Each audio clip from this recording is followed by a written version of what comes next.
8:30, because it's later out, you know. No, no, And then later on in the season again, it changes back to 9:30. So 18 holes. So we don't Bruce, usually out ready? but I have Okay.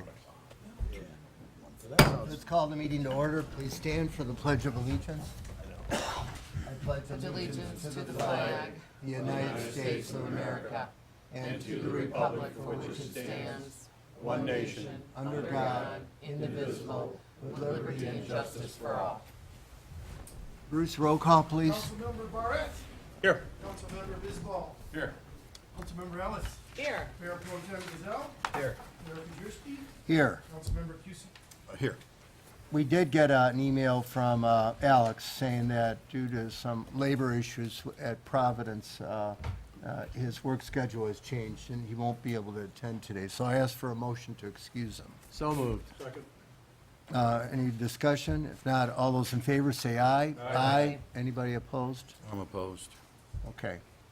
The minutes of the January 19th regular meeting are on page 3 to 7. Please review them, and if acceptable, I need a motion to approve. I'll make a motion to approve minutes. Is there a second? Any further discussion? Any annotations? If not, all those in favor say aye. Aye. Anybody opposed? Okay, also in there are the Pension Commission minutes and Park and Harbor, I believe, on pages 8 to 12. Again, we're just, need a motion to accept them in the public domain. So moved. Second. All those in favor say aye. Aye. Any opposed? Okay. Any public comment? Yeah, public comment on agenda items? Okay. Legislative update. Our representative, Brian Banks, is in attendance and would like to give us an update. Good evening, and thank you, Mr. Mayor, and good evening to council. How are you all today? Just wanted to come by and give you a legislative update. You all should have received, thanks to Ms. Lynn in the office, a copy of the report, which gives you a number of legislative issues that have come before the legislature that deal with local units of government. And so I wanted you to be apprised of those pieces of legislation before they are taken up in the local government committee, as well as before they make it to the House floor, to make sure I receive your feedback and concerns as relates to those issues. So you should have a 3-page document with some of those on there. As always, my office stands open and here to serve you. Also wanted to give you an update as relates to energy. That's been a hot topic in the legislature: energy choice, renewables. A number of constituent calls and emails come to my office as it relates to energy smart meters. I'm sure we all have stories about those. And so my office held a evening coffee hour where one of our guests was DTE Energy, where I put them in the hot seat to find out, what's going on with the consumers having the option of opting out, as well as why are we penalizing customers, having them to pay to opt out of those smart meters, as well as some other privacy and safety and health concerns. And so as a result, the energy legislation, House Bill 4297, 4298, has been held up because they can't get the votes to move the bills, the legislation, because there are a number of concerns from legislators, including the Detroit caucus, which is 10 state reps who represent the city of Detroit, which I chair the caucus. And so I have some grave concerns with the smart meters as the opting out options, as well as consumers having a choice. When we look at the dollar amount that DTE receives from its customers, I think we need to have some better service from DTE and be provided some better service as well as some better communication. So that's an update on the energy choice information.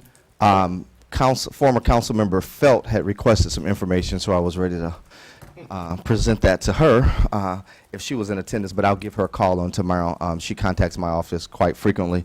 And I want to also give a public thanks to your city manager, Mark Wallenweber, who stays in contact with my office quite often and attends a number of coffee hours, as well as your city attorney and city clerk. I'm sorry, your city clerk. He's not in his attorney capacity, but Clerk Bruce Nichols. So those two stay in contact with my office, and I appreciate that.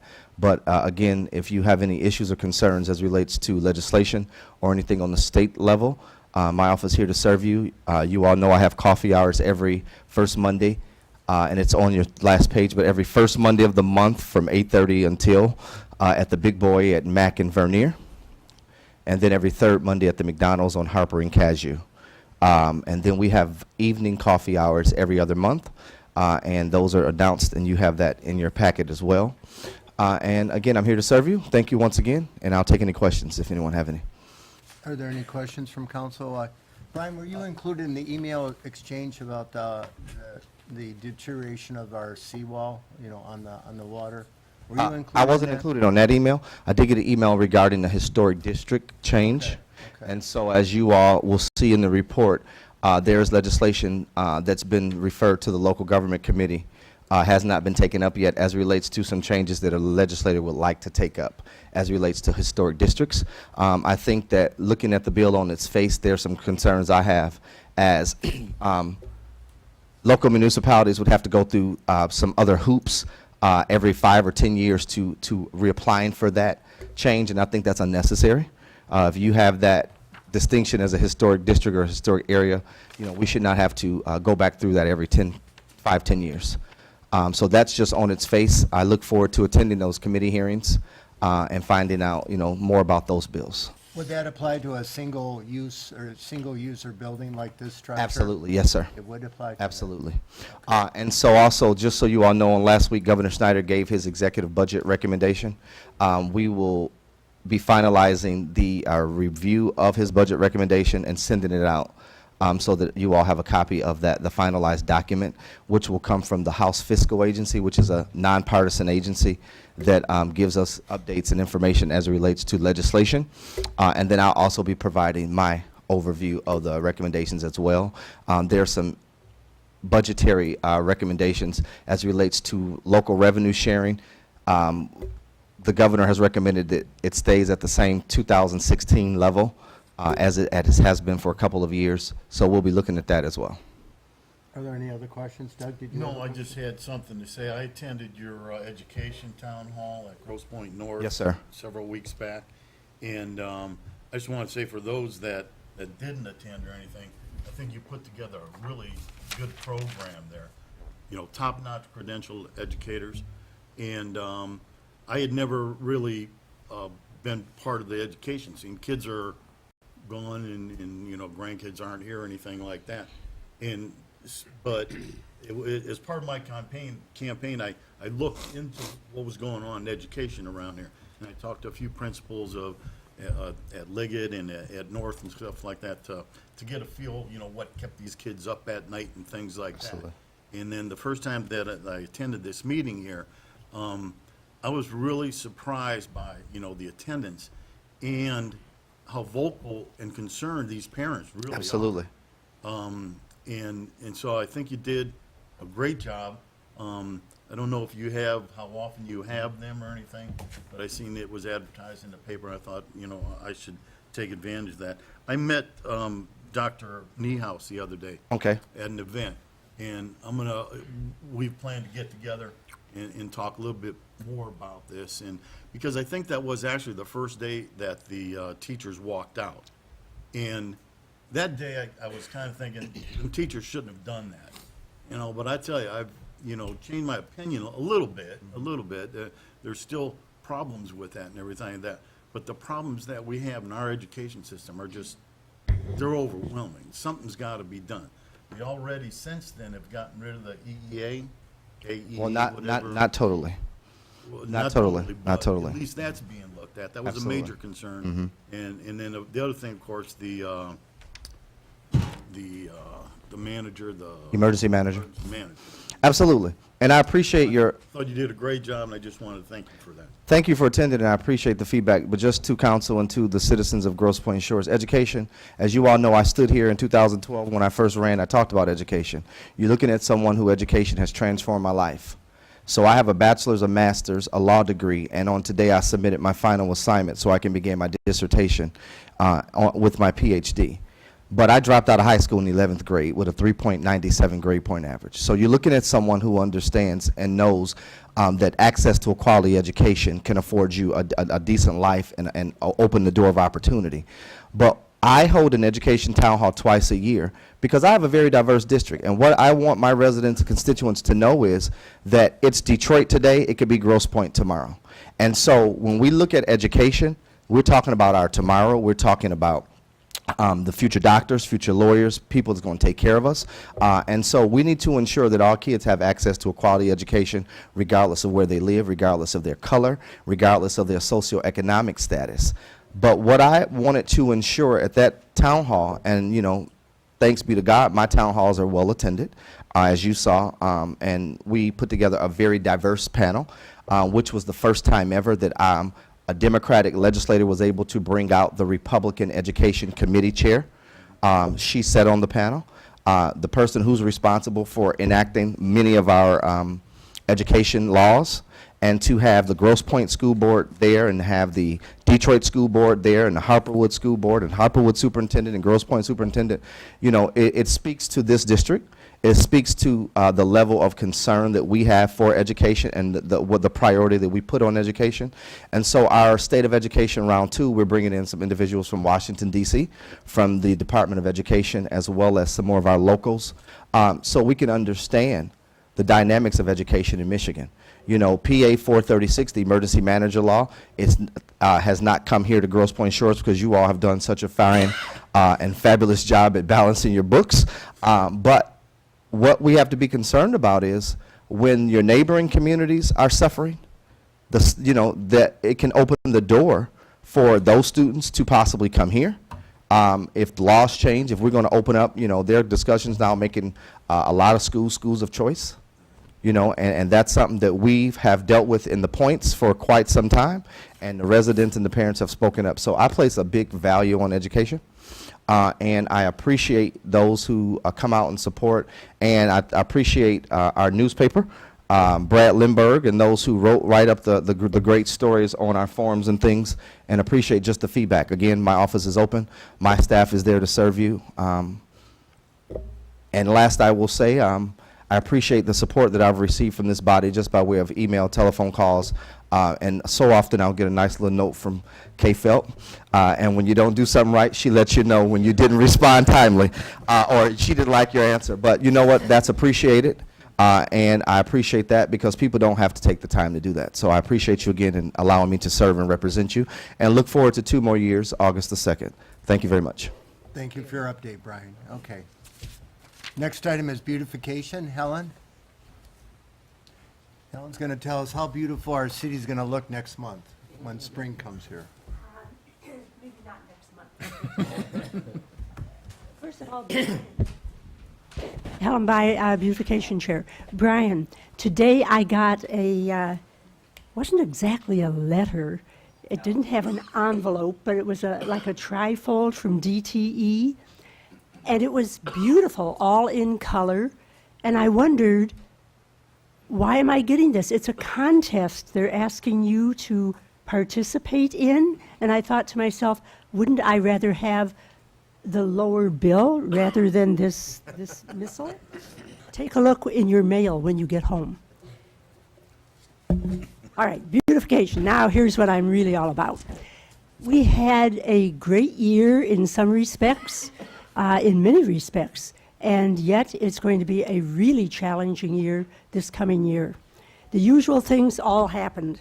2015, the Easter egg hunt, we participated in that. Arbor Day, we ran the children's games, and we kicked off our sponsor garden.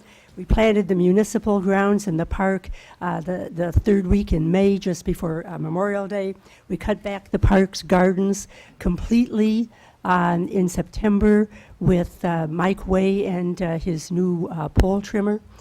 The Boo Fest, we decorated for 2 days straight, and we ran our pumpkin patch with 2,000 pounds of pumpkins that we distributed to all the happy little goblins. They are a real treat. If you ever get a chance, come to the Boo Fest. You don't have to participate. Just come with your camera and just smile. It's a great event. lighting of the village. We helped Mike decorate a few things around the village, especially the pole pots. Those are all typical things that we do. We had some atypical things. The first biggie was, and Brett's here, and he was the impetus for it, we participated for the first time in what he called the HHW. Household Hazardous Waste Day. We ran a shred day, and it was amazing. I'm looking at Doug. He was instrumental. He was our treasurer. He handled all our money. He handled the cash box. He kept us girls running to the cars, collecting the $5 and bringing it back to him and waving it in the air and giving us change. We never stopped running for almost 3 hours straight. We had to finally turn away, what was it, Doug, 1 or 2 cars? Because the truck, and they brought their large truck. It was so full, they couldn't have any more people participate in Shred Day. It was a great event. We covered our costs. We made just a small profit, just over $250. But I'll tell you, the number of people who were so delighted to participate and have their really sensitive household documents shredded in a very safe and secure manner, they were ecstatic. And many of them asked, will we host another one? Well, that's going to be up to my beautification committee. We are very democratic, and we will talk about it in April when we meet. So those things, that's the first of the unusual things, and that was a really great event. And we have to add that John Pollock was our trash man. He organized the entire way that we accepted the trash, dumped it into the barrels, and took it over to the recycling machine, which lifted it up then. So John and Doug were unbelievable, and I thank them both. Now, one of the sad things that happened to us was Pat Cardillo, who, when I joined beautification, she was the secretary. Rose Garland Thornton, who passed away, organized our new beautification committee. Becky Cipriano was president. Pat Cardillo was secretary. She moved out of the village in April and over to the west side to be closer to her children. Her husband was in sort of a bad way, and he expired in November, just right around Thanksgiving. But we will miss her. She participated in everything we did on beautification. There wasn't an event that she wasn't a part of, and I think if you ask the Improvement Foundation, they will say exactly the same thing. A worker attending beautification meetings for Southeast Michigan, coming to some of our Keep Michigan Beautiful meetings, statewide meetings with us. Just an unbelievable, tireless worker for this village. And I know that we gave her an award, which she well deserved. We'll miss her. So that was the sad thing. That's the saddest thing, really, that happened to us the entire year. Now, the third thing that happened was extremely unexpected. About the end of February, we started to get calls from Lynn upstairs at the village offices saying, we have people who want to sponsor gardens. Well, it started toward the end of February, and it never stopped. We added 20 new garden sponsors this last year, bringing our total number to 72 gardens that were sponsored. That's amazing. Mike and I had to go and create new gardens to add to our program because we were running out. But it was wonderful, and we needed them. So let me read some numbers, because these numbers I don't have memorized. 72 gardens sponsored. We made in proceeds $9,125. Of course, our whole object is to completely supply the village with all of the flowers and bulbs from our Sponsor a Garden project. We did that. The results were, $5,886.50 we paid out in growers' invoices. That resulted in an excess of $3,238.50. We were really surprised, but it couldn't have come at a better time because the last 2 winters have been so destructive to our growing efforts that we need every penny of that money and more to be able to replant everything that we lost. And we did some of that. The winter kill in 2013 and 2014 was unprecedented. We've never lost as much as we lost in the last 2 winters. All right, so Mike and I, in August, after we did all the things we had to do during the summer, we went out to our major source for perennials and plant stock, Wiegand's Nursery, talked to, at length, talked to some of the people who have been out there for many years. They told us not to replant any of the evergreen shrubs this fall because we could not guarantee that they would survive this winter. 2 forecasts, which I told you already earlier. One was that we would have from the meteorologist, we would have a mild winter. The other one was from the Farmer's Almanac, which seldom makes a mistake. We would have a much snowier winter, and it might be pretty cold. We got both. We didn't live in the areas that have gotten snow. That was east of us and a little bit south. We didn't get the cold, so it was a combination, really, of both forecasts. But what we did get was, I think the things that we did bring in last fall will probably all survive, or many of them. What we did bring in is, first of all, in front of the park, every single holly died that was in front of our park. They had been growing for over 20 years. Every single plant died. We lost all kinds of things in addition. Some taxus due to the accidents that frequently came up over the curb and sometimes through the fence and all kinds of things. We lost so much that Mike and I went out because we could not stand to see the gaps in our plantings in front of our park. That's lakeshore. That, we cannot allow that at all. So we went out, we did the best we can at Wiegand's. We brought in taxus, viburnum, hydrangeas, lilacs. Then we brought in 102 perennials for mainly the boardwalk. And it's a drop in the bucket of what we need. So we planted those last fall. I'm confident that they will do well. However, we did not plant the south entrance. If you're wondering where the taxus were, Mike took them out. We never replaced them. They were in such bad shape, he removed them last fall. We didn't replant them because Wiegand's told us not to. We will do that this spring. So the money from Sponsor a Garden from this year, 2015, will carry over into 2016. We will replace the shrubs at the south entrance. We will see if anything has winter killed in front of the park. But our main effort is the boardwalk at the park. We're having the garden tour this summer, the end of June. We have to get ready for that. That is going to take a minimum of 200 new perennials in there. Every single fountain grass died on the boardwalk in the last 2 winters. We lost many perennials. I would say close to 400 perennials died. So we have a big job ahead of us. But thank heavens to all of those people who sponsored gardens. Without them, we wouldn't be able to do it. But I am very confident that we will now. We have the monies to do most of it.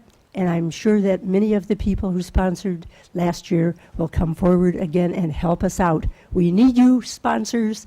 Thank you for helping us very much this last year, 2015. That's my report. Well, thank you, Helen, and thank you for your spirit of volunteerism. I mean, and for assembling, marshaling all the volunteers that you have, your loyal volunteers. They're the best. They're the best. Thank you so much, Helen. you. Thank Ellen, you. when do are you gonna send something out for Sponsor a Garden again, or? Oh, absolutely. You should have gotten it today in the mail. Yeah, if you probably didn't check your mailbox. Now, I'm on my computer. Usually I don't send out the responsorship form until the beginning of March. I have it ready to go on my computer, but I thought I would give this first general mass appeal a week or so, and I'll get it printed out and mailed out to the 72 garden sponsors in about a week. Wow, and $9,000 raised so far. Isn't that great? Indeed. Thank you. Thank you, Helen. Next item is assessing. Joe, please.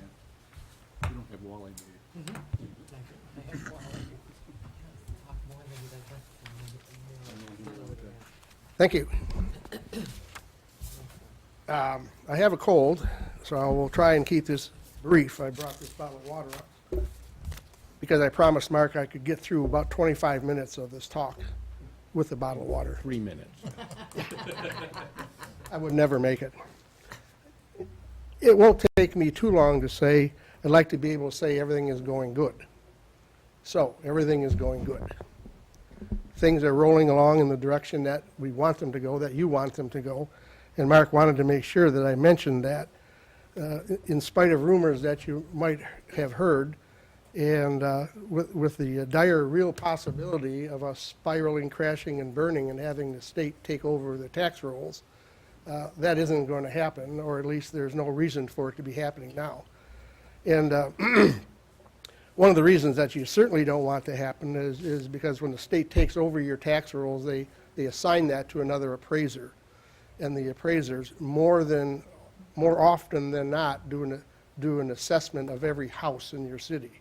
And that could cost $1 million, $1.5 million. I mean, that's what happens when the state takes over your tax rolls. So we guard against that, like it's the last down in the fourth quarter. But that's not going to happen. You've heard of overrides. We don't know when that actually occurred, but the county has gone back, way back into at least 1982 and discovered that things were not really being done the way the state wants them to that far back. Overrides, what they do is they stop the computer system from calculating assessed values and taxable values using state formulas and sales records and things like that, and everything is done manually. Now, I've asked, and I get this glassy stare from the folks that are helping us out from the county. They don't know either. They don't know how taxes were really assessed in the last 20 years. I mean, there's no formula, there's no anything that you can put your finger on. It's just that they went out and everybody's went up and some went down and whatnot and so forth without any particular rhyme or reason. That's the best I can say is nobody really knows. And the experts at the county saying they don't know either. The overrides are now off. They were off last week. Now, most of you say, oh, what does that mean? Well, for us, it makes us a little nervous and jerky because all of a sudden the computer is now taking over all the computations and the tax calculations. So one of the things that we're going to see is that people's assessments are going to go up. And they're going to go up in some cases and go down in other cases, and some big and some little and some moderate and some not so moderate. The thing that everyone has to understand is the assessments, is not the number you pay your taxes on. You pay your taxes on the taxable value of your parcel. The relationship between, or the assessed value and the taxable value are not one and the same until your property is uncapped, and that happens when you sell your house. And it really happens to the buyer. It doesn't happen to the seller. So this is a hypothetical, but your house is, let's say, was assessed at $500,000. Now it's assessed at $1 million. Is your tax is going to double next year? Nope. Unless you put an addition on your house or unless you bought your house last year, your taxes are going to go up 0.3%. 0.3%. That's it. Where'd that number come from? That is the cost of living. And as you know, your taxable value every year, unless you sell or unless you make some additions to your property, your taxes can only go up by 5% or the cost of living, whichever is less. That's the law. So nobody's taxes are going to go through the roof. They may see their assessments go up. They may see them go down. And actually, when you think about it, you want to see your assessments go up, because when you want to sell your house, that means the value of your house, is going to go up. And it's going to take us a long time to get the values up to where they were in 2007, 2008, et cetera. So assessments are going up, that's a good thing. Taxes are not going up, that's a good thing, other than 0.3%. For those people who bought their house last year, their taxable value will be uncapped. That means that the taxable value and the assessed value are the same number. And those people will see an assessed increase. I was one of those. Unbeknownst to me, I didn't even know it. Some of you, Bob, I think, knew a little bit about it. I was around here a couple years ago drawing things on a computer and calculating square feet and all that kind of stuff, and I did that for 1,100 and some parcels. I had no idea it was part of this process of redoing the tax process here in the Shores, but we were able to, I should say, actually the county folks were able to separate the land value from the house value so that house values stay the same, parcel values go up with sales and things like that, which is part of the formula that the state wants everyone to compute their values on.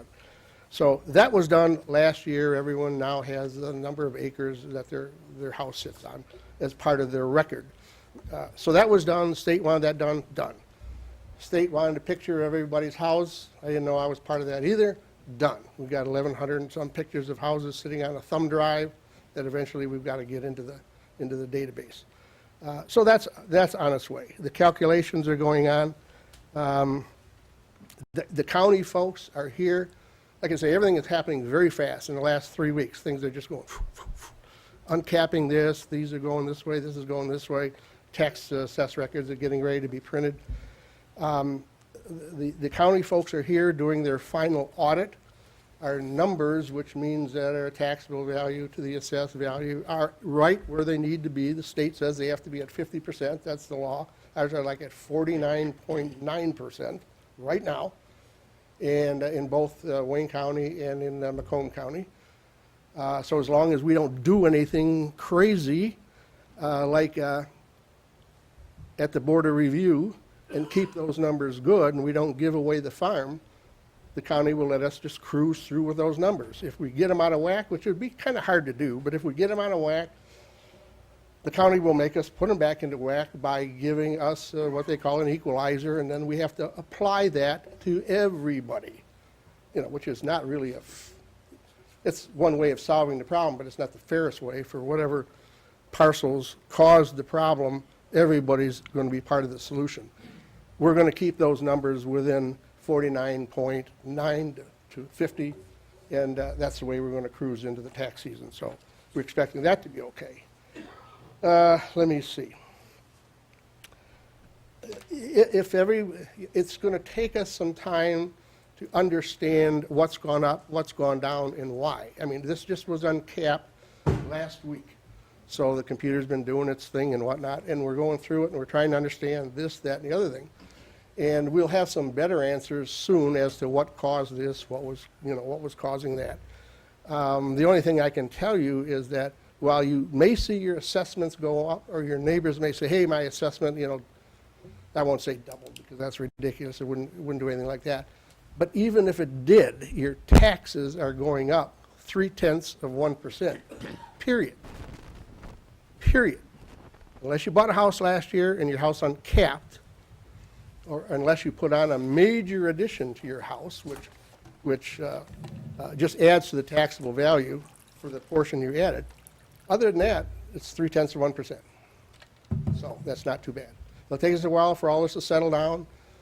I don't know what the schedule is. I'm not on the tax side too much, but the tax assessment notices will be going out soon. I'm not sure when they're going out, a couple weeks or something. And we expect, to have to wear some iron pants and get some new phone lines in and whatnot and so forth. But, we want to get the message out. We're going to send some information out to explain what's going on and to explain what happened, why it happened, and why you shouldn't worry. Why you're not getting taken to the cleaners. This is nothing but a major correction of a problem that's happened for over 20 years, but it's not going to affect you in your wallet. That's about all I can say now. Joe, do we know how many sales were considered at fair market value by I the think county? 40. 40? 40-some. And I'm not sure what the final number in the sales study was, but I believe it's over 40. Because I know the State Tax Commission, I think, liberalized their definition of fair market value sales to even include some forced sales or Right, yeah, foreclosures. yeah. I can't speak to the exact change in that, but I'll find out for you. Bob from the county has been handled the sales. They grabbed all the sales that took place in the last 2 years. It's a 2-year study. Okay. And then they look for good sales, bad sales, arm length sales, and you know, the drill sort of separate out the ones that would distort. And those houses sold for $1 because they're moving into a trust to get those out of the way and just, you know. And this is being coordinated with Macomb County so Yes. that we have. Yes, oh yeah, on all fours? both numbers, their ratio is slightly, it's like 49.8, well within the reason. It's a little different than Wayne County, but it's, But they'll consider the same sales that Wayne County is considering, so there's no disparity, there's no difference? there shouldn't be because they're the same neighborhoods. I know it's a different county, but the city is divided into neighborhoods, to try and get homogeneous groupings of Okay. like houses. For instance, those on the lake, you know, are one group of houses, those inland are another group, and then there's another group over here of similar, so that sales within those groupings don't affect, you know, the people on the lake, their sales don't affect the inland sales, if I can use that term inland, because it Okay. would be inappropriate. It would be not fair. Okay, and so we'll find out next week what our assessed value went up? Yes, for- yes, yeah, we should. We're kind of like hoping to see what happens here. I always like seeing that sold under a sign or on top of a Yeah, sign, so. yeah. Are there any other questions from Joe, from council? Good report. All right, good job, Joe. Okay, thanks. Thank you. Things are getting better. Good. Reports by chairpersons, I know, Mark, you're going to be subbing Yes. for Rhonda. I'm going to do Rhonda's report this evening. First of all, on the first page, you've got the clearinghouse and the wire transfers. If there's any questions, those are the typical ones. We got the tax distributions, today being the last day of tax payment, supposedly at 4 o'clock, but as long as it's in the box before we open it tomorrow or postmarked today or previous dates, then we can accept it. Otherwise, the auditors frown on us accepting a late payment, and then they get stuck with late payment fees. On the listing of checks, Grosse Pointe Farms payment is for the radio services. I think that's a once-a-year payment. We're part of the radio consortium. Their staff runs it, fixes it, and allocates costs each year. Also on that page, we're spending almost $16,000 for tree removal and trimming with Dittman Tree Service. The second page, I think we've got, Rhonda gave me a list of these, roughly 6,000 for the replacement meters with the radio transmitters. The engineering, Cascade Engineering is the recycling carts, and those have been going very well. We just purchased another almost $3,000 of them. And the Great Lakes Water Authority took over for DWSD, so that. And then council got, Say it with a little enthusiasm, Mark. I send Brett all the emails I get. I don't even want to look at them and they're trying to be, they have for a number of years tried to be more friendly in terms of explaining what they're doing and stuff. But of course, just like everything, the costs go up every year, usually more on the sewer side than on the water side. Then the last item in that is a payment, and the mayor and council got a letter from one person here in the city who, there was a settlement at the Michigan Tax Tribunal decision, and then he wrote saying he didn't get his refund. He got his refund from us, but his 2014 refund comes from Wayne County, who has a new treasurer in the first place. So I've sent a note back on behalf of the council saying, just so you know, we've made our share, we've been in contact with the county, they're aware of the decision, you gotta wait till they decide to pay it. Was he not aware of that, or? Well, I mean, this I is read the letter, same I read it. individual who cost us nearly $20,000 in FOIAs, because he didn't know how to apply to the tax commission. And poor Brian had to, he and I responded numerous times to his various letters. For a person who's a CPA, I thought he was an attorney, but I know he's a CPA. Yes. Is he both? Well, then he should know better. And I'd love to send him the bill for what we expended on that.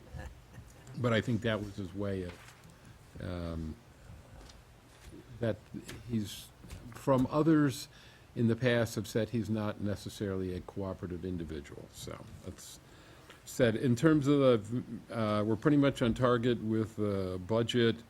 General fund revenues are about 90%, expenditures at 61.8. And as I mentioned earlier, today is the last day of tax collection without penalty. There are only 60, Rhonda quickly ran this, 69 parcels are still due, which would generate an extra 64,000 and change. That's only 3.1% due of total taxes. And we'll get some more payments, as I said, as long as they're in their box before we collect it tomorrow, they're okay. And unless they have postmarked it and set in, put it in the mail.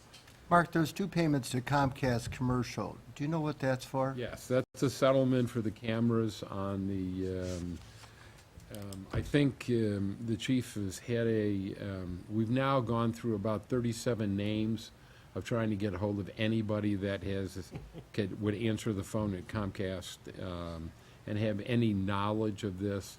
I think I'll let him tell you the $15,000 story that we got just last week that he had to get straightened around. But I think we're pretty much on target now with knowing what we have to pay for the cameras that we're wearing. Until you changed a while. Right. These are the same cameras that in installing, and you give their installers a list, and they put the pedestal in front of our sign at the north end instead of behind the sign. I don't know how that's difficult to understand, but, so they had to come and change it, and I'm sure they're trying to bill us for it twice, so, as well, but. Mark, there's a couple items, oh, I'm sorry, go ahead. Doug. There was one I had, Sure. for light poles.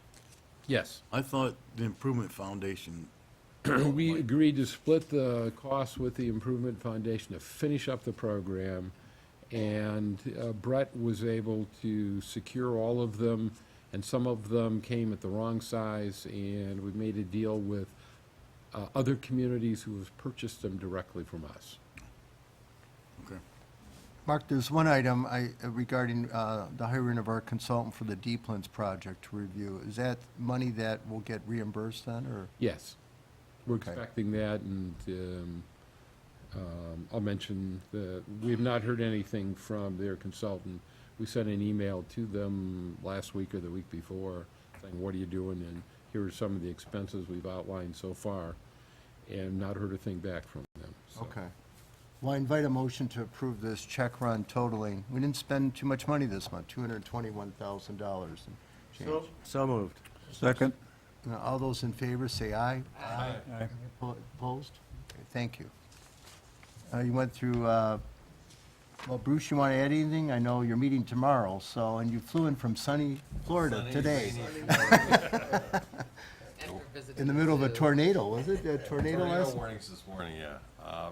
Finance Committee meets tomorrow at 10 to look at our upcoming year's budget and some activities that we're thinking about, specifically about park projects, and Bob's got a list of things that he'd like to see done, and we have to see if we can find some ways to come up with some money for those. The good news is, because we've had a fairly mild winter, we've got a little breathing room in terms of where we're gonna go with that. I know the DPW guys have had a chance to do a lot of projects that they otherwise would have not had a chance because of the weather being so fortuitous in that respect, so. Extra salt. Salt's not expensive, though, you know. It's the cost to put it on the road that's expensive. So, but we'll be doing that tomorrow. 10 o'clock, everyone's welcome. Then we're gonna be going forward, probably in April, having, inviting the council to attend to talk about any particular issues or projects or needs or wants that they wanna have the finance committee consider in our development of the budget for the upcoming year, so. It's, just, we're on track, on process. The good news is, like, that we know what our revenue stream's gonna be, notwithstanding what the assessed values are, because we only care about the taxable value. That's all we care about now, so we'll be in fine shape. Well, thanks, Bruce. And with the refinancing of the marina bonds, our marina bond should be, our marina fund should be in better shape. Our income's been relatively flat for a few years we have it in the budget, 195,000, and that's what led to the shortfalls with operating expenses, mainly the interest on the marina bond itself, so. Well, between the two bond issues, we saved, what, Mark, 50,000 a year between the two? Probably a little bit in excess of that. About 30 on the marina bonds, and the payment for the other one goes away. We made our last payment in October. Oh, we refinanced that other bond, too. Yes. Between the two refinancing of the bonds, we Yeah, saved probably probably about Yep. 50,000 a year, interest costs, hard money. Yep. And 30 of that, with the marina was what, about 100,000 short, 120,000 short, so if we, 30,000 against that, that's, 33% attack against that, we get a little bit of improvement in well rates, everything helps. Yeah, it does. Until we make it a dog park, it's, They're expensive, too. Public Safety Chief? Good evening, Mayor, members of the council, and residents. You'll see in front of you the top 20 calls for service. Again, nothing to report for this particular month. Just to follow up on what Mark had said, a comic update to otherwise a unusual circumstance with Comcast, in that when I informed Comcast that we owned all of the light poles in this community, it took a while to comprehend first, and then, so I had to assign, the modems have to have an address to assign that particular piece of equipment.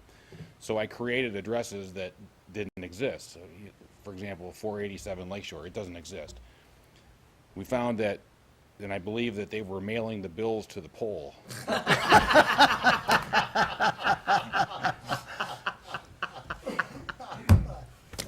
And other communities, Ypsilanti had the same issue. They were sending it physically, and when the postman looks at the pole. So, and Mark and I have been on the phone pretty extensively trying to straighten this out. I did get a bill yesterday, Friday. Mark wasn't here, thank God, for $15,000, and it listed 12 items that I have no idea what it was. So I faxed it to the individual that I've been dealing with, and he says, I've never seen this. I've never seen this letterhead before. So that's kind of where we are.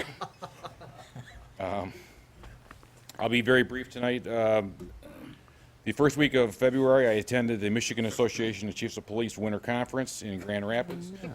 There were numerous presentations made. It was an excellent conference. Presentations in policy, legal updates, investigation techniques, etc. Superintendent of the Grosse Pointe Schools, Gary Niehaus, was in attendance there with us, and he attended the response planning to active shooter investigation, which was very well done. It was the investigative review of the Sandy Hook incident in North Carolina.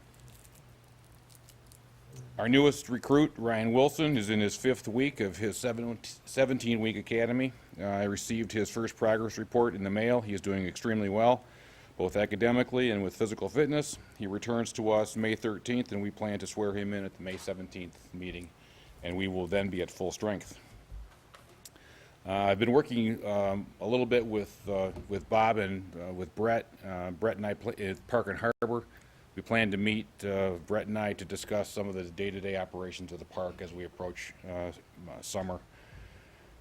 This morning I had a staff meeting with my command staff, and we worked on numerous issues that are in front of us. One of them is we're applying for a firefighters AFG grant to replace our thermal imaging camera that we use at fire scenes, which spots, it identifies hot areas in the wall, hidden fires, etc. The current camera we have is about 16 years, 17 years old, and it's outdated. So one of my lieutenants will be applying for a grant for that. But we had a great meeting, and the supervisors do a great job in leading their subordinates. I'm very proud of them. That's all I have. If you have any questions, I'd be happy to try and answer them for you. Chief, where was the card game? I see Yeah, a where's gambling the card gambling game. card game, we wanna know. Was that Super Bowl Sunday? It's over on Regal. I don't know. We went the other way. Thank you, Chief. It was put in by our dispatch center incorrectly. The left side of that page is reported, and the dispatchers enter the codes for the dispatch codes. We verify the codes on the right when we find out what we had, but it's an error. So. Hey, Chief, just to let you know, on Comcast, they have the second worst customer service rating in the country. Well, So you can see why. I can only imagine who's number one. Oh, they're, I've actually filed 2 complaints in the last month with them people. It has They just don't know what they're doing. Professionally, it's been one of the largest struggles I've ever had with dealing with a major corporation. It's unbelievable. And people get transferred on a daily basis. I'll talk to you on Monday. I call back on Monday, and the guy's been transferred. Oh, yeah. You know, it's crazy. They'll close an office and move the whole operation, they'll tell you. Wow. We have identified through this process all of the accounts to relate to all of the 3 camera locations we currently have in service. We have those account numbers. We have the accurate monthly totals. And I'll tell you again, Conti Electric, which was our contractor for the camera project, So helpful. saved us $2,500 a month on these, because they found areas where Comcast had just, for example, we have 10 cameras. They bid 10 modems, 1 for each camera. It's not necessary. You need 1 per location. And those are $287 a piece per month. So I give a lot of credit to Conti. They've been with us all the way, and the rest has just been kind of a crazy time in sorting it out. So. Twilight Zone, Pardon me? the Twilight Zone. Yes, exactly. Chief, how much is that new thermal imaging camera that you're looking to replace? I want to say it's somewhere between $8,000 and $9,000. And the grant that you're applying for, would that fully cover that cost? There may be, sometimes depending on what you're applying for, there's a small match, 5% match perhaps, but it's through it actually comes through Homeland Security, and it's AFG grant, Assistance to Firefighter grant. When I was in the park, I applied for, and we received an exhaust system for our quarters. That was 100%. There was no match on that particular one. So. Thank you, Chief. Thanks. Brett, Public Works? No snow coming, right? Not tonight, again, no snow. Well, good evening, Mr. Mayor, members of council and residents. I will be quite brief this evening. As stated earlier, the mild winter has given your DPW staff the opportunity to work on some projects that we normally wouldn't do. Bob over at the parks had the chance to strip and paint the ceiling in the outside restrooms. We're trying to get some of that spray concrete off. It's done. I don't think it looks very good. We need to figure out something else, but for the time being, it's going to work out real well. It's clean, it's painted, and the texture is just not the way it should be, so we're going to come up with some more ideas on that. Maybe something we can tackle next winter. He's also had to replace all the faucets and the sinks, and he's had the opportunity to do some tile work in the floor.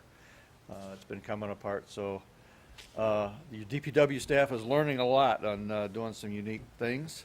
And I think I've mentioned in the past that another one of our employees, Nick, has had the opportunity to do some metal work. Yes, if I could give this to Brian. And pass this around. This is one of our garbage trucks. It's year 2000, so that would make it 16 years old. And the floor was gone. It was just not there anymore. And parts for this cab are not available. And he says, you know what, if I made one of those out of cardboard, I could probably copy it and make it out of metal and weld it in. Well, you have some before, during, and after pictures that'll go around, and he's done a wonderful job with that. And now he's doing some metal work on our street sweeper. Our street sweeper is 1997. So it's still working well, and we're replacing parts by making them rather than purchasing them because they're not available for purchase anymore. Oh, Good job. Also, Scott has completed the 2 dump bodies on the new Toro scooters that we received our grant with. So both of those vehicles are now on the road. We currently have 4, and used to be we were using Cushman on a regular basis, and with prices getting high, and through some help and contacts you put me in with the people in Florida, we have made these changes, and we switched over to the red vehicles, the Toros. They seem to be working out real well. Helen, I don't know if you're still here. You are. Talking about the park, we have a big activity going on this summer at the park with the gardens. We had a nor'easter come through the park about a month ago, and it destroyed the beds over there. Helen, I don't know if you've had the chance to see them, but not only the plants gone, most of the beds were gone. All the concrete was up in the grass.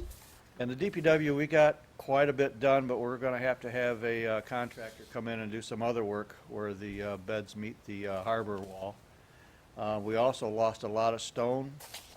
I've talked to Mr. Weber, and I've given the approval to bring in 50 tons of stone. I don't know if that's going to do the job. I mean, we had quite a bit of damage back there, so we got a lot of work to do there this spring. But with this mild weather, we've had a chance to actually get started on it, so it's coming together. Our underground fuel storage tanks were inspected last week. We have a few minor issues, nothing serious. The company likes to come through and make sure we meet all of our state regulations. A couple caps missing or broken here and there, and some safety sensors not working properly, and those will be fixed on a timely basis. I would hope we're here within the next couple weeks. I'm sure you've also noticed the pothole patch crew out there. They're out almost daily. We're trying to keep our roads patched up 100%, but if you see something that may need some attention, please feel free to let me know. I think I was going to make a note. I made a note on something else, and I forgot what it was, but with that, that is all I have. If you have any questions, I can try to answer them at this time. What's the work being done right here on Lake Shore? That's the note I made. Thank you. You know, we approved a project a while back on doing some replacement work on our intersection and getting new lights and everything. Well, that's not it. The gas company showed up and they decided to do some work there. This is work that they've had in the making for quite a while. They're doing some work here at Lake Shore and Vernier. They'll be doing another big project at Mac in Vernier, and then they're going to start working their way through the cities. So as far as our streetlight project, or the signal project, that'll probably resume in the spring, and this here is the gas company making a mess for us. oh, good, thanks, Brett. Brett, has our worker also worked on the gates by the north entrance? Yes, I mentioned that at their last council Yeah. meeting. He's the one that is taking care of I think he did three sections of fence on the north end of the park. Three or Wow. 5. 3 or 5? He did fine. I think you did I all think 5. he repaired 2, yes, yeah, maybe it was 5 that we got done. And those are the historic ones, right? Yes, yes. Great, Yeah. great, okay. He loves doing it, and he's very talented, and we are certainly fortunate to have him. And if I have the opportunity to show off my employees, I love to get the opportunity. Yeah. We got some good guys back there, along with public safety. They're the best as well, so we have two good crews. Yeah, good, thanks, Brett. Thank And you. Mark had the good idea to try to identify where those gates came from, so that maybe we can have a plaque as to the homes that they formerly were, residing by, so, My understanding, they were donated many years ago when the park was yeah. Thanks, Brett. Doug, do you have a question, or no? Oh, Bob, Park and Harbor? Okay, you received a Parks and Harbor report in your Dropbox, forget that one, pass it around on. Well, we had a meeting this morning, we made quite a few changes, thanks to the staff upstairs. We got 99% of the changes put into this, and I will just cover a few of them, and this is to deal with the attendance to the park during the summer. And we have an objective to finish this part of the project up by April 1st, because that's when people can sign up for the pavilions and stuff like that. So I'm going to be jumping around by pages, just to give you some key things here. On page 5, park season, there's been some questions about if something severely happens like weather. The park rangers will clear the park within 15 to 20 minutes. So that was a question what we do, and there's a siren here that gets kicked off if it's really severe. And lightning, that clears the pool out, so just let you know that part. On page 7, at the bottom of the page, is where the reservation part comes in. And the real wording changes on the next page, on page 8. We're going to, presently, if you sign up for the pavilion, the max you can have is 75 people. All right? You will provide a list 2 weeks prior to the event of the people coming for that event that will be provided to the office staff. Any changes to that will be provided on the day of the event to the park ranger. Basically, if your name's not on the list, you're not going to be allowed in. Also, we're going to enforce the rule where the resident that sponsors the event is there at all times. We found out last year and the year before that they come up front and they leave. And that's been kind of a little free-for-all. Okay, but I'm sorry, on page 7 though, you're giving a 30-minute window in case the host has to leave. Well, yeah, So, sometimes you gotta run home, take care of some business, stuff like that. Okay. Yeah, we're trying to be reasonable too. okay. Any part of when you got 10 or more people, you will have to provide the list. You got 9 or under, no list will be required. And basically, we determined that, basically, that's all kind of family stuff. And they're under the park pass. And this is a living document, by the way. So if you got 10 or more people, you're gonna have to provide a list 2 weeks ahead of time. That will also provide the staff upstairs and the chief, if we're gonna have too many people in the park, we can do different things with parking. Parking is a big issue. You know, we can block off a lane on Lake Shore if we have to, or we can do some other things.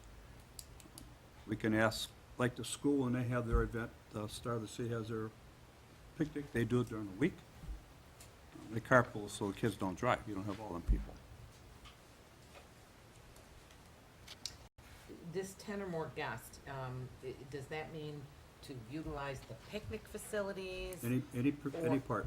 Any part. So if somebody had out-of-town relatives that wanted to come in and look at the park, or come on, you know what I mean? Like come and maybe sit and watch the water, if there were 10 or more, you would have to have a list 2 weeks ahead of time to the upstairs office. That's correct. Okay. But if there's no other parts of this, you can walk, if there's space available, you don't really need to schedule anything. That's written in the rules too. Yeah, I think that's only for reservation. Right, you know, for if you want reservations. Okay. To Okay, reserve. when you want to reserve, people think it's only for the pavilion. There's like 4 or 5 or 6 other sites, pool 1, pool 2, baby pool 1 and 2, that you can reserve. You can put 20 or 30 people in there. You know, there's some other ones, I don't remember all the names, I can't remember all of them. But if you want to schedule that, and that happens on key weekends, okay?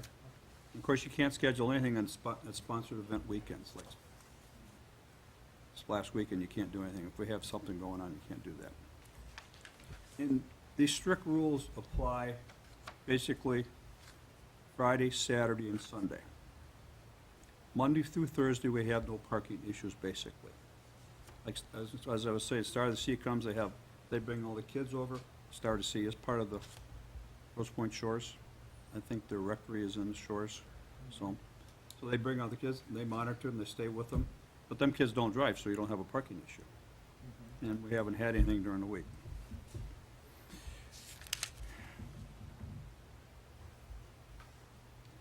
Okay, moving on.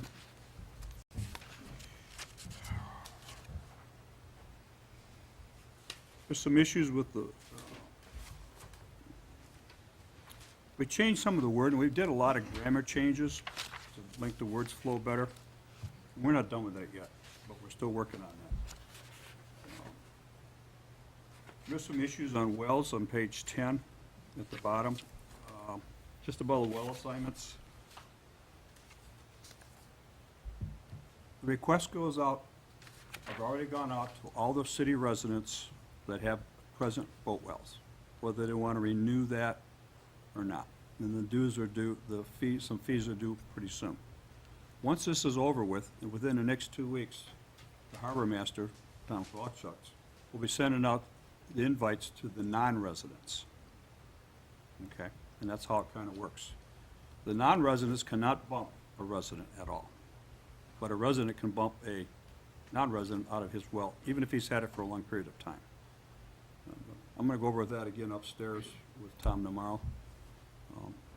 Make sure that I understand all the rules. Okay. We also put an ad in here. We had a couple boats last year without MC numbers on them.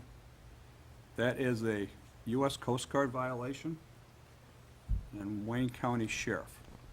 Wayne County Sheriff only has one boat, so we don't expect to see them down here, but you will see the Coast Guard, and they will ticket you. I talked to the chief about that, and I'm pretty sure that's correct, right? That's correct. So the Coast Guard will monitor that. When the boat well is rented, they have to provide the insurance and that they have the Michigan sticker on it. I don't know what you call that. Registration sticker.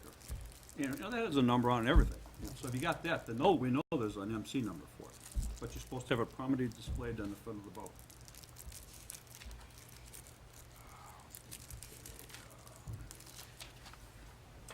I think that's all the major items we changed. There's a lot of grammar changes, stuff like that. We have we got a town hall meeting this Saturday. Take all the feedback we get. We've had one town hall meeting. We've got letters from residents and emails. The intern that the city manager employed, we took all his data that he put together. Park and Harbor, all their knowledge together. The city staff has all been part of this.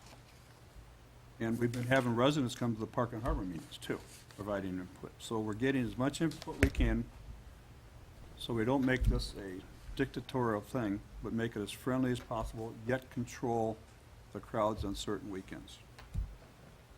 And also, we're trying to work on a master plan, but Albert Kahn is still being fussy about the money. Is there any questions about the rules? Anyone wants a copy, we'll make a copy for you if you want to see it, but this is only draft.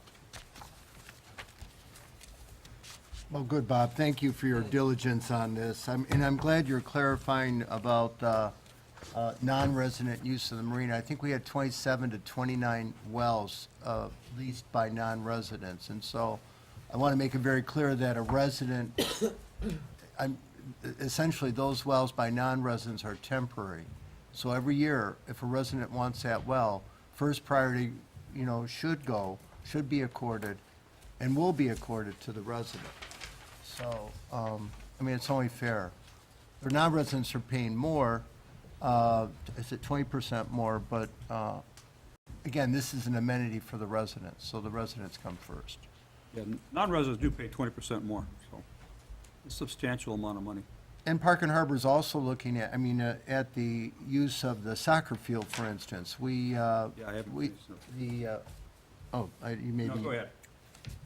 It used to be called the Grosse Pointe Soccer Association, and now it's called the Eastside Soccer Association. It's more of a regional, league. It includes house teams with the Grosse Pointe children from the shores, the woods, all the Grosse Pointes. But of course, it's a larger body than that, and I know the master plan contemplates that part of the area in front of the soccer field be dedicated to additional parking, and I don't know, that's something that we really need to look at. I hate to lose green space for, like, really just the soccer users, the soccer parent users. So we're going to have controls in place, Bob, thanks to your leadership, for the dog park this year, so that you'll need a fob, an identifiable fob to your dog, so that access then can be granted. There were complaints by residents that we heard at the town hall that people would pull up and 3, 4 dogs would be left out, taken to the dog park. Meanwhile, then the parents are watching their son or daughter play soccer. So that's not right either. So we're trying to, we don't want to become a police state, I think, Bob, as you said last month, and we're trying to make sure that we have better control, better handle on our facilities. I mean, we have limited parking and limited park facilities to begin with, so. Did I cover everything, or? Yeah, I just put the numbers on the soccer. People said there's some outside, but there's some outside teams that come in and play on Saturday and Sunday. I don't know who they are. I've asked Lynn to send them a letter to get us a copy of the schedules. But on the 350 people that are in what used to be the Grosse Pointe Soccer, 52 were from the Grosse Pointe Shores, kids. I recognized about 6 names, the rest I did not recognize. And there's also 2 Shores residents on the board of directors. So we're fairly representative on that East Side FC, and I think FC stands for Football Club. Because in England they call it football, they don't call it soccer. Only we call it soccer. Around the world. Well, and Bob's, And they do pay for all the maintenance. Only thing that Brett's guys do is cut the grass and throw the fertilizer down, and they go through Marshall Landscaping to take care of the rest.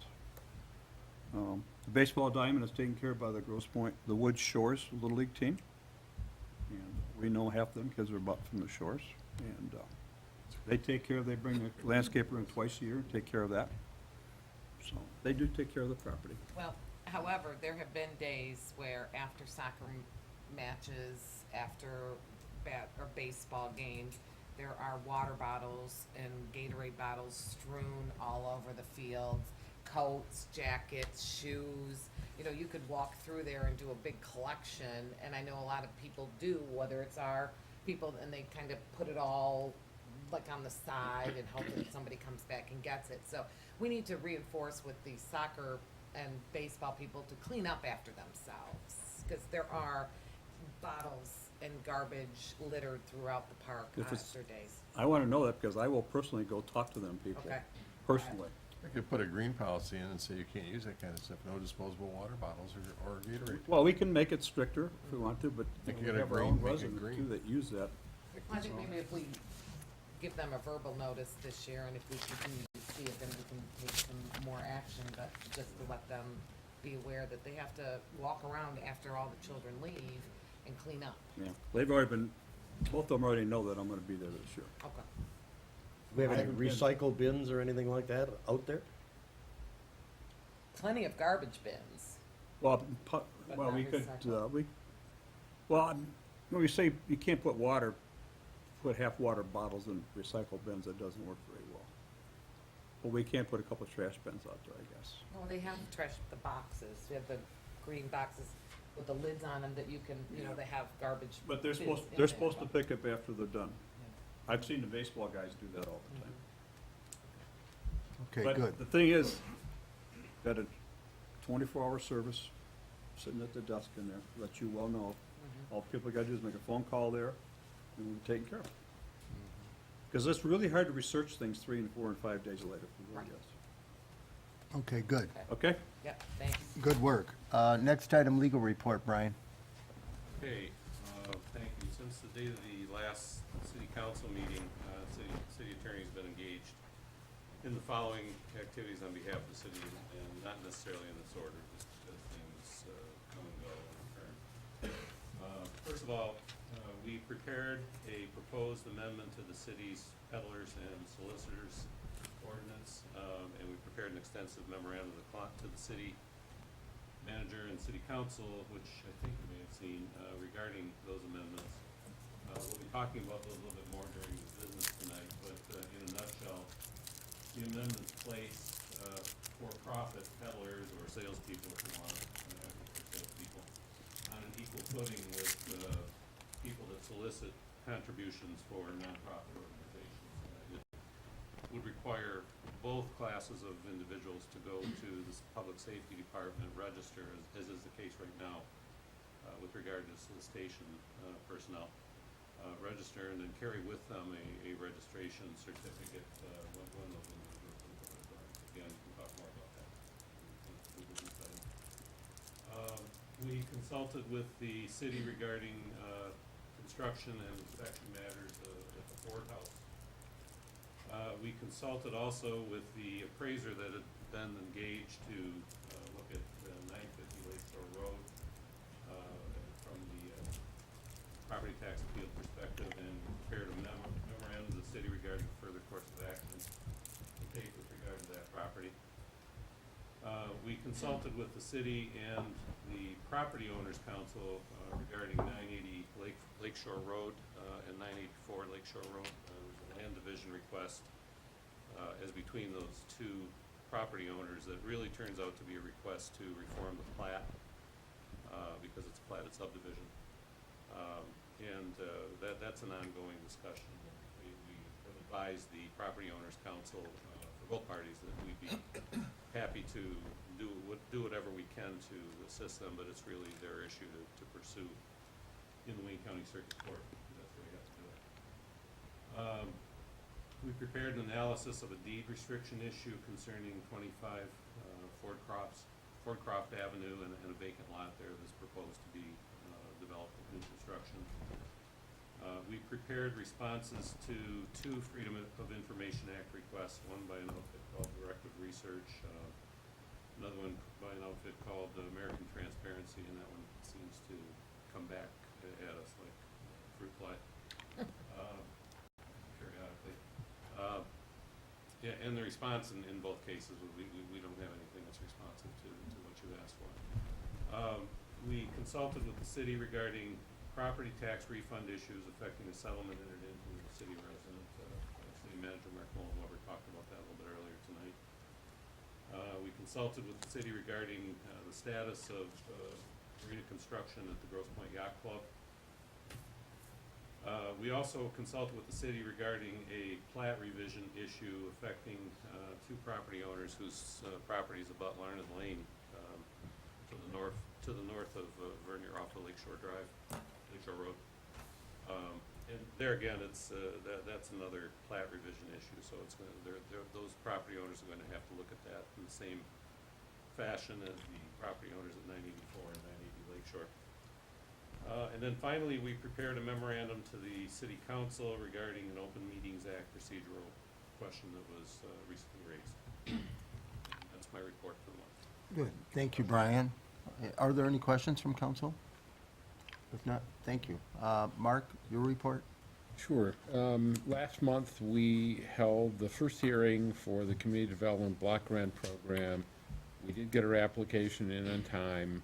Actually, we did have, because I asked him to come, a member of our police department detective came and actually had a couple suggestions that we may take up as part of next year's program if the county goes ahead. And as I think I said last month, we held the public hearing on our application. The county has changed all their staff again, come up with whole new ideas of what they're going to do.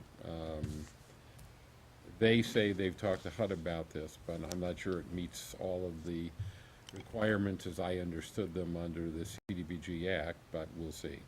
In any case, we did get our application timely off to the county, and I still have yet to figure out how we could have a hearing after the date the application was due by the county. But we had an administrative hearing, as I said, and we're getting it off timely. I'm sad to mention that our oldest pension recipient, who was 100 years old, and the only check that I had to hand sign, I think the chief or Rhonda and I had to hand sign the check because it goes, she moved to Quebec. She was the spouse of a longtime city employee many years ago. She passed away and received a small pension check as a spouse. State Representative Banks mentioned earlier several of things, and on your list is Public Act 269, for which there was a gag order or an order received in Ann Arbor Circuit, or federal court. And so we're not sure that, we hope the act is not amended, but actually repealed, and this is the act that said for the 60 days prior to an election, it's questionable as to what any member of council, any member of staff could answer in terms of questions on the part of residents. And it came up at the managers' meeting last week, which was up in Port Huron, so it was nice to be able to stay home and sleep at the lake house rather than have to go up just on Thursdays. But it was interesting that this came through, there's some of these groups nationally that have agendas, and they send them on to certain members of the state legislature, and they end up passing these. And, you know, it's a majority current Republican House there, and somehow this one got passed. And the schools have raised issues about it. Lots of attorneys have raised issues. The Municipal League, the Library Association. And it makes no sense that we never were able to tell people that they should vote yes or no on a particular ballot question or a tax question before it. But to be able to be, that you can't answer questions for the 60 days in advance of a particular millage election didn't make sense to me, but somehow, and I know Representative Banks and I spoke, and his office and he personally and I spoke about this, as well as some changes to the tax tribunal legislation and the historic district thing. One thing we do want to find out, if in the governor's budget he's putting money back into funding for potential repairs of historic buildings, then it makes sense for us to apply. But until those statutes get clarified, or bills currently, we're not going to do much until that happens. We did have a request from a resident which doesn't make sense to us, and it was a similar, a couple of other communities where the person didn't want the electric meter in his house and wants to put a pole somewhere in the midst of his backyard. And it doesn't make sense to us to do that.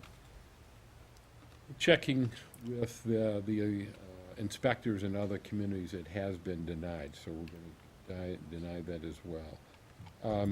I think I mentioned earlier, just in passing, we sent an email, Tom did, to the potential developers at 55 South Deeplands. Heard nothing back from them for the last couple. We didn't hear anything, so we sent them an email indicating that there's a value to the expenses the city's incurred already and to others were we to proceed in analyzing their proposal further, and still haven't heard anything back from them. We did receive a revised price from the Albert Kahn Associates. I still think it's too expensive, so we have to go back and talk to them again about that. We did get a copy of the Baird report.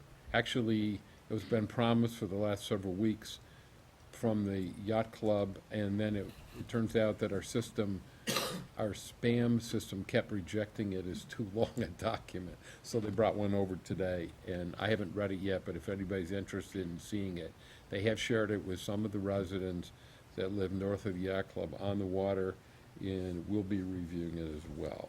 And then I think the only other thing, it was mentioned by the mayor last time that there have been eagles flying around, so Rhonda thought it appropriate that we now have a visitor in his own nest, and that is not Eddie the Eagle, but Teddy the Eagle. And you can guess who that's named after. So. And that's my comment.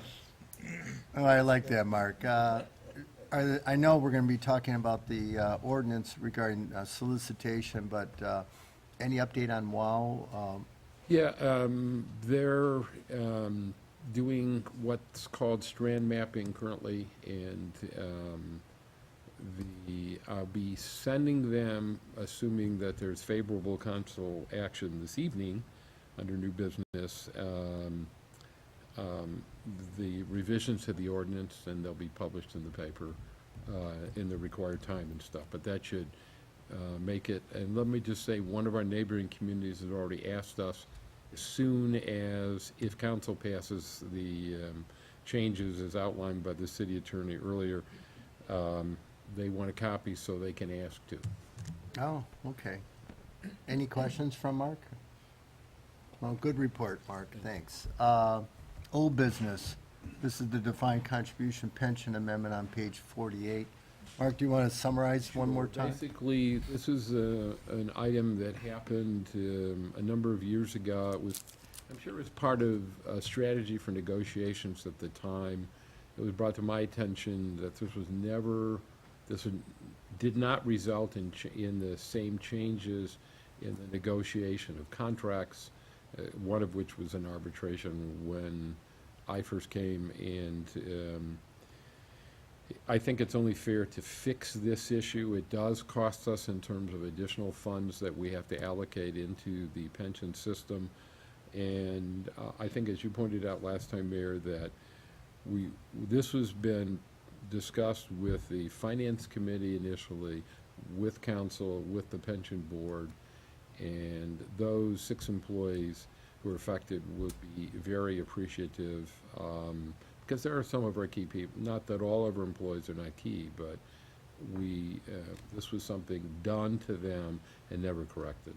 So it's I think all of our recommendations that this be fixed. And actually, one of the pension board members mentioned allocating this over a shorter period of time to pick up the actual costs, which we'll be doing. And our actuary reviewed this as required by statute. So, and this is one thing to indicate for the public. This is a closed pension system, both in the police and fire side, for which we have now 7 employees in the defined contribution program. I think it's 7. And on the non-police and fire, non-public safety side, we have 1 employee in there. And as more changes occurred in retirements in public works, more and more will be going into the defined contribution program. So our recommendation is to proceed with changes as outlined. Well, I know, Bruce, it first came before the Finance Committee. You may want to add. Then I thought the Pension Commission, Chuck, thanks for being present, also, that the Pension Commission should look at it. Our chair said that it's really fixing a fringe benefit, not really within the purview of the Pension Commission, but I thought there should be an opportunity to review it because it impacts the actuarial liability of the pension plan. The actual costs that are, well, the actuary made the required cost analysis, and the cost is $11,390 per year over a shorter period. Mark's correct, it's being amortized over a shorter than, I think originally you used 25 years, we're using maybe 10 years. And the actuarial liability to the plan goes up almost $50,000. Of course, every morning when I turn on Channel 103, Bloomberg, and I see the red or the green, hopefully more green than red, you know, it gives you a little bit of a unqueasiness in your stomach. But because the pension plan, this is long-term money, and this was a benefit that was bargained for, and for the non-union people, it was a benefit that goes for their lifetime, and if they're married, for their spouse's lifetime. Glad to hear that we have retirees 100 years old. But it's, so you have to make sure you do something that's in the best interest of the city, best interest in the plan. Everyone right now is focused on the pension plan. You look at the New York Times, you look at the Wall Street Journal, every week they're talking about, what's the appropriate discount rate to be used in evaluating the health and the strength of your defined benefit pension plan. So, and the reason it's a defined benefit plan, it is a defined benefit, which means there's contingent liability that the the city or the municipality ultimately has to absorb. So, Bruce, do you want to add something about, I know it was unanimously agreed to by the Finance Committee a couple months ago. The important point is that we try to have uniformity with all benefits, retirement amounts for all classes of employees, administrative, public safety, DPW. In this case, there's an aberration where the administrative staff has a lower benefit than the contract employees do, and that's because in a previous administration and a previous manager, they made a change to the administrative staff because they could, but they couldn't get it through the bargaining unit. We're just correcting that discrepancy, bringing everyone back to parity and equality, and that's what we tried to do with that's part of our bargaining strategy that we've employed in the last few years, to have the same turnover, the same target dates for the labor contract, same raise rates. So when we talk about money, we only do it once every 3 years or 4 years. So this is trying to get everybody on that same page. The cost is $4,000 a year. You can take it out of the money we saved on the bond. We saved $30,000. We thought we'd save 20, so we're still $5,000 above our savings plan. So it's paid for. That's a good analysis. There's no legal obligation to do this, right? We're just doing it out of the kindness That's of our right. heart. Well, we're fixing something like Bruce said, it's an aberration. We're making things uniform. It affects 3 retired employees and it affects 3 active employees. The multiplier was reduced from 2.5% to 2% for the first 25 years, and from 2% to 1.5% for any year after that. There were arbitration actions filed. I don't know how many did we have. I think we had 2 of them that were pending. And what arbitrators look at, and it's, I can't imagine being in that position, but they asked to see internal comparables, and then they also asked to see external comparables. And so the external comparables would be like, okay, what other city your size has a plan like this or a fringe benefit like this, and what are they doing? So the arbitrator would be looking at Grosse Pointe Farms as a comparable, external comparable. What is Grosse Pointe Woods doing? What is Grosse Pointe City doing? Those are external comparables.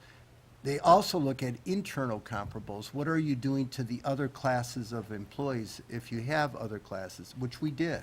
I think we had up to 5 different classes of employees. So it may have been a strategy that was employed Yeah, you it's know, part to- of our bargaining, I think. for internal, to have better internal comparables so the arbitrator can give you a favorable award. And so, in arbitration, it's binding. It's basically the only remedy that the employees, at least the Public Safety Department has. Is it called, what, Act 312? And then and even for the other employees that are not covered by Act 312, it still is binding arbitration. So I think in this roundabout way, I'm trying to answer your question, Doug, but the answer is I wanted to make sure that it was carefully deliberated.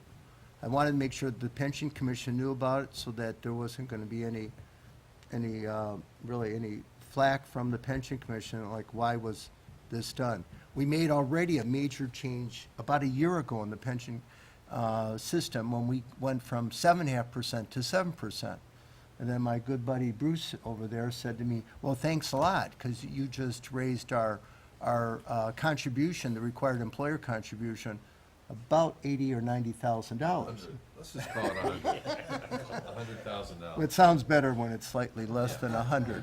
And so I want to make sure that we work in tandem with the Finance Committee, the Pension Committee, so that this is a repair. It's to make things, to coordinate this, make it uniform, but also make sure that everyone has had an opportunity to express their opinion and to look at it with a long-term vision that, this is probably in the best interest of the city. I mean, that's how the standard of how we act always has to be evaluated. So moral or ethical or whatever, or legal, there is probably a difference. It's something that. I was just concerned about a 2.5 multiplier for a person that has 35 years in. That's like $70,000, 8% of their So salary. there's a cap. First 25 years. 2.5 for the first 20. Okay. And then it drops to 2% for any, 2% for any additional year of So service. it's not, they're not gonna cap out at 98%. Well, that's, well, Yeah. but it caps out, but still, then if you add in like social security at some time, it could probably be over 100%. Their total. Well, these people didn't pay social security. Public These safety people also- affected are in the social security system. The others do. Got it, okay, didn't know. And again, we're not going back throughout their entire career. They always have been at 2.5%. The change was in 2010, is that correct? I think So- 2010. So we went from 2.5 to 2, and so it affects those 5 years and the rest, if they're still working, up to 25 years, which isn't many for I think, for all three. And then, if I understand, years of service by the 3 active employees. The ones that have retired and come back, most of them are at 2.5%. So it just changes well, there's a small change there for Okay. those, for their life expectancy or spousal Well, life the benefit expectancy. changes. The three directors that came back, those 3 people will have a benefit change. Yeah, I think it. Will go up a little bit. like, That's not necessarily going, yeah, because it will cost you $100 and some, right? A month. And so, Change. But it was something. right. It was something you expected to have that you didn't get when everything came out because something changed and it wasn't exigent circumstances. And, and quite honestly, I think it's reprehensible on our part that we haven't done this sooner. I mean, it's not right. We don't operate that way. If we're gonna make adjustments, we do prospectively. We tell everybody what's gonna go on, go forward. We don't do things, retroactively and then say, well, why did you make that change? And the answer that the administration gave was, we can make the change, so therefore we're gonna do it. We don't do business that way, obviously. None of us do that. We're not those kind of people, so that's all. And that's why the X-ray had to bifurcate it and say, how much is the change gonna cost for the 3 active employees versus how much is the change gonna cost for the 3 retired employees? And they came up with $6,517 for the active employees, and then it was $4,873. So a total of $11,390 in the first year. And again, it's leveled out for 10 years. And after 10 years, then essentially, it's been fully amortized. And I think we get our value for our money. Well, we count on the. Well, yeah, You know the value. And without mentioning them by name, they give us, they really work hard to make sure we get every last dollar that's available. So, Good. I'm smiling at you, Brett. Well, I invite a motion to make this change to the, So moved. Second. is there any further discussion? If not, all those in favor signify by saying aye. Aye. Anybody opposed? Okay. Again, the whole purpose of the exercise is to make sure that, again, it was fully developed and fully considered by the council, the finance committee, the pension commission. So, thank you. New business. This goes into with our discussion on WOW. Yes, you have before you proposed ordinance amendments to our peddlers and solicitors ordinance. The city attorney may have some additional comments, but I recommendation that you approve this amendment. There've been some changes which basically, without, the city attorney went through them with me. There are a number of cases that our ordinance was pretty much unconstitutional in terms of certain sections of it, banning peddlers and solicitors completely. And there have been some freedom of speech, I don't know, Second Amendment kinds of, not Second Amendment, First Amendment kinds of things. Second Amendment's the gun thing. So this would put us in compliance. This is what we think is necessary for the other potential cable vendor. And if, as I said earlier, if council's action is favorable this evening, we will be sending them a copy of the revised ordinance that will be published and then becomes effective. And this will assist them, I think, in bringing competition to our community. Okay, good. Brian, do you want to add anything in terms of the legality of what we're doing? Sure. The existing ordinance is called the Peddlers and Solicitors Ordinance. That's its common name. It's codified at Chapter 24 of the city's Code of Ordinances. And right now, the ordinance has two classes of individuals or parties that it regulates. One is what they define as solicitors, and those are people that go from door to door and ask for charitable contributions. And the ordinance presently says those people need first to go to the public safety department and identify themselves and provide some information and get a registration certificate and carry that with them and present it when they go door to door. There's no fee imposed on those people for getting that certificate. It's more a means of identification and public safety that's being preserved. On the other hand, the ordinance says that peddlers, which it defines as salespeople that are peddling or selling goods or services for profit within city limits, are outright banned as a public nuisance and cannot do that whatsoever. And this is an older ordinance. This was enacted initially in 1992. Without having to look at it too hard, it's flat out unconstitutional to prohibit that because it's a restriction on commercial speech under the First Amendment. Nevertheless, we did look at First Amendment cases both at the state levels, Michigan and other states, as well as the U.S., and it confirms pretty much what any law school student would learn in constitutional law number one. That, in other words, you can't outright prohibit it. You can place reasonable restrictions, time restrictions, time of day, restrictions such as if somebody's got a no solicitor sign on their front door or posted on their house somewhere, then it still can be prohibited. And you can accept from the ban on or the regulation of soliciting people that have been invited by homeowners to come back to their house and sell them something. So what we did with the ordinance to cure the imbalance, if you will, between solicitors, the way they're treated, and peddlers, the way they are treated, is simply to make them the same. So if you're going to be selling, doesn't matter if you're a WOW salesperson, and frankly, that was the genesis of the review.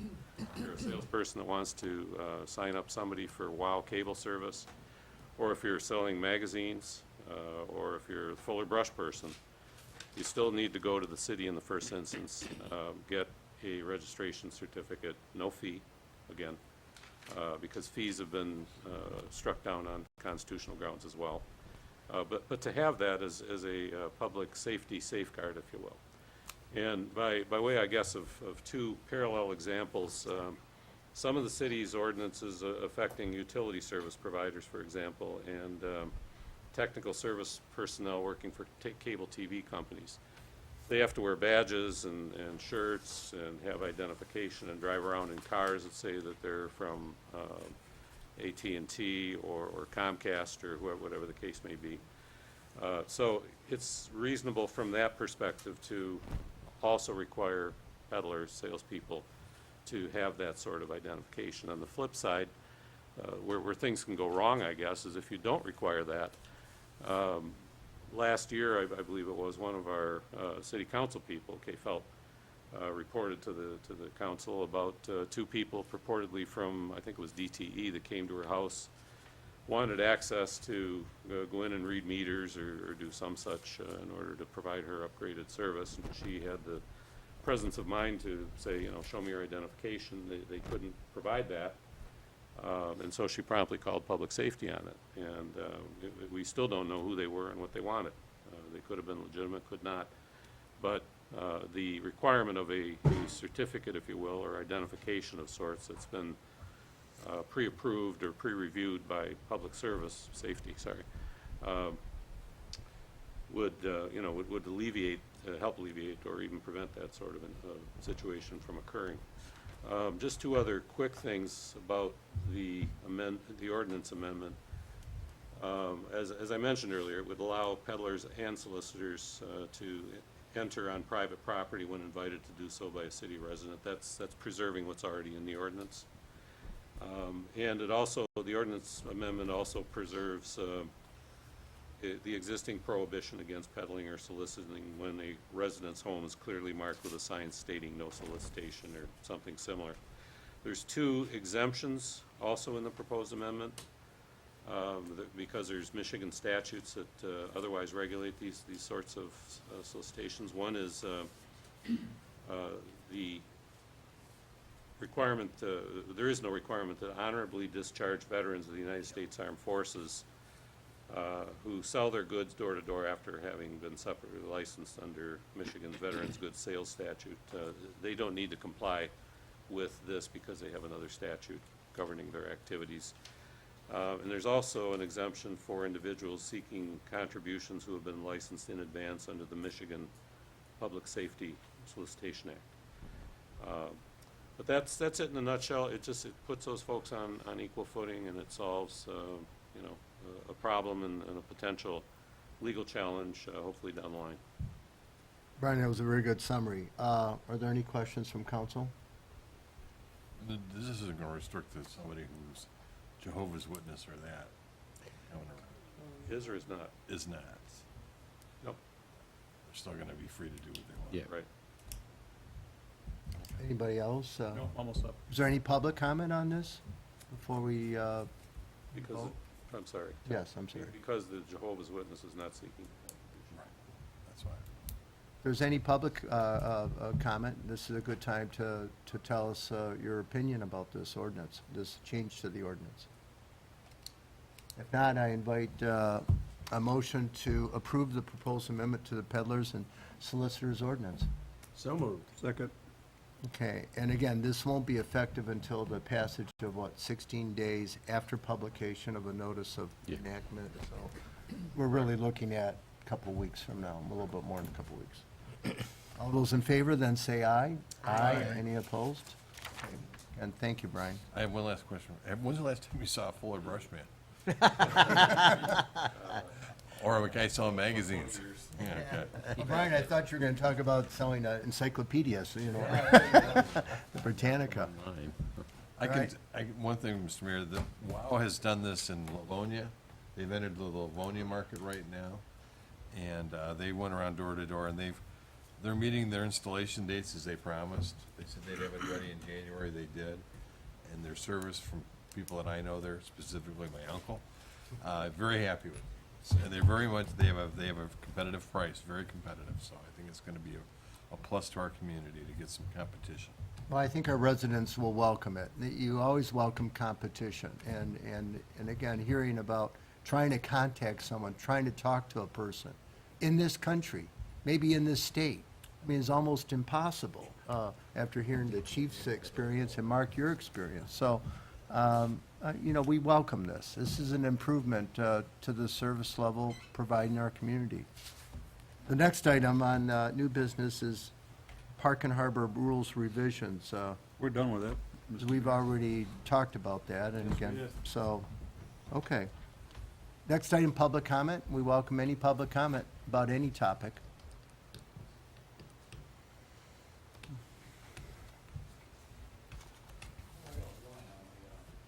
Oh. She's first. Well, we'll have you please come to the podium, please. My name's Jim Moraldo, and I had a question on the pension amendment. Yes. You're referring to discount rates and everything. This says, the agenda says it's a defined contribution. Defined benefit, not defined contributions. Defined. That is a Mistake, right? Oh, yes. I don't know why I didn't catch that. Yeah, no, good catch. A defined benefit. And again, you obviously know what the internal rate of return does, so. Okay, yes, please. Hi, good evening. Lynn Best, 50 Fordcroft. You spoke a little bit about the 55 South Deeplands proposed project. It sounds like it's up in the air and we don't really know what's happening right now. I spoke with Mr. Wollenweber on the phone last month, and he said any updates to our homeowners association petition could be presented, and then we'll make sure We sent in the same notice. Yep, that they would be served a notice when there's a public hearing. So I'm just gonna give that to you, and thanks for the Okay. information. Well, thanks for coming. Any more public comment? And again, we welcome all of you to come to our town hall this Saturday, where things are maybe a little bit more informal. So, anybody else? This is a time to say something. Okay. Council member comments? Bob? Just that, a little more on the Park and Harbor thing. The office upstairs has set up a separate, or put back in place an email system with admin at Grosse Pointe Shores that you can send messages to. And, so if you just take off the person's name, put admin in front of it, and it goes to a file that they extract information. And I'm looking for as much input as we can get on the Park and Harbor rules, so we get a lot of input. That's all I have, Mr. Mayor. Good, thanks, Bob. Tina? Just that Doug and I put together a survey to be sent out to the residents per instructed, and would like to see if we have council approval to send that survey. How we want to send that survey to the residents to get some input back from how you feel your correspondence. Are you getting enough information from the city just by the website, or would we like to see email blast, or would we like to see a Facebook page? And then obviously a lot about the park and harbor activities that you may want to start or or volunteer your services and your time for things like the chili cook-off. And I'm even really interested in the little decorating of the planting, see if we can maybe be part of that. Well, did everybody get a copy of the survey, or, I don't know, Mark, did you see it? I mean, it's probably a good idea to send it out, don't you think? Oh, I think it's fine. We had some discussion about different ways to do it, and some other maybe advancing or being more specific on a couple of questions. But as soon as it's about, we've got a mailing, I should have mentioned this earlier, going out with the chili cook-off. The one today, but we have another one coming shortly with Summer taxes. issue on tax assessments and explanations along with. Do we really want to survey at tax time? I think we might. So we really want them to respond at that time? It's not a bill. I mean, we do. There'll Okay. be some things coming out. So forward it maybe to Lynn Yeah. and up Yeah. there stairs, okay, all right, so, the completed one that we have, then I'll forward to Lynn and see if we can Yeah. include that in there. I guess I'm gonna ask all of you, would you fill out a survey? Would you be responsive to a survey coming to your home, asking for some opinions about how we can make the city better and how we can make your experience here better? I don't wanna spend the money to send out 1,000 surveys and get 3 back. That's always the problem that you do. So are you, okay, all right, well, we'll do that one. Well, I think there's value. I think, obviously, if you reach a penetration of like 50%, you get 50% response, I'm sure that's considered, very high end. But I would expect that from this community, like 50% from this community, how we could serve you better, how we could better communicate with you. Doug, that was one of your issues too, when you were running. How could we better communicate events? We'll have a town hall this Saturday, and someone says, gosh, I didn't even know you had a town hall, except I was driving to Kroger's on Lake Shore, and I saw it on the sign. I mean, can you do a better job, So, well, we're always trying to fine tune, and so Tina, I think that's a good idea. Bruce, any comments? No, I'm all set, thank you. Okay, Bob? The only one thought tied in with the notice situation and the park rules, et cetera, that's gonna be, I think, a key thing is, we've got an 11-page document here. How are you gonna communicate that, especially to kids around the pool, where a lot of those rules apply? Maybe we need to concentrate on how we're gonna communicate it, and maybe one thought might be a board on the wall at the bathhouse with some bullet point things or something. That's in the plans, Bob. Okay, that just, It's 16 pages, by the way. Should you extend them today? Well, if they read them, they won't be able to go swimming. No, you know, that was brought up by the board, the Park and Harbor, that he has some bullet comments, Yeah, especially for the kids so they can understand them. right. Oh, Like we're good. having no parking sign, no smoking sign too. Doug, any comments? Yeah, I want to just mention the chili cook-off. I know you probably are, but I've been helping upstairs with organizing it and what. And just to let you all know that, come and join us for, great chili, I hope. Bratwursts, drinks, hot dogs from National Coney Island. We still need chefs, though. So if anybody knows anybody that could cook up a good pot of chili, have them, give the admin office a call and we'll put them in there in the group and get them registered. I was put in charge of finding judges, so I went out and I got 3 judges, and they are, just want to mention them before the event. I got the chef from the Edsel and Eleanor Ford House, Mr. David Wood. He's going to be one of the judges. Also, Louis Rapotos, he's a Shores resident that owns the Mack Avenue Grill in the Woods. And also Tony Marchiori that owns Marchiori Catering. He's also a resident of the Shores. I wanted to get residents and guys that kind of knew chili instead of people that probably don't know chili very well. One of the other really exciting things about this, though, is that after I talked to the people at the Ford House, they got back a hold of me and said that they would like to feature the winning chili recipe at the Cotswold Cafe. So if you win, your chili's going to be on the menu at the Ford House. So Unless you have to kill somebody over your recipe, right? I was telling that chef, I hope we get some good chili. The only stipulation, though, is that they will need, you have to supply the chef the recipe, and they hope that it's not a deep, dark family secret, but they promise they'll keep it secret. And then finally, I just want to reiterate a little bit about this volunteer thing.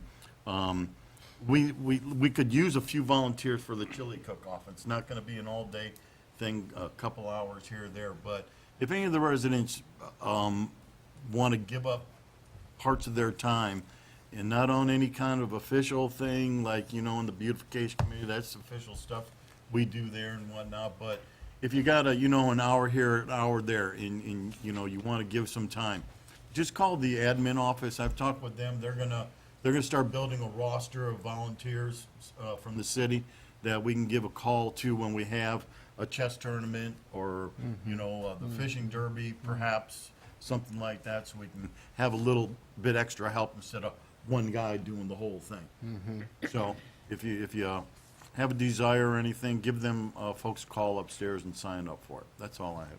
Good, thanks, Doug. And my comments will be short. This Saturday, as I mentioned, at 10 o'clock, we have our winter town hall, again, to meet with our residents. I mean, come enjoy some hot chocolate, some hot coffee, and some really good conversations with your neighbor.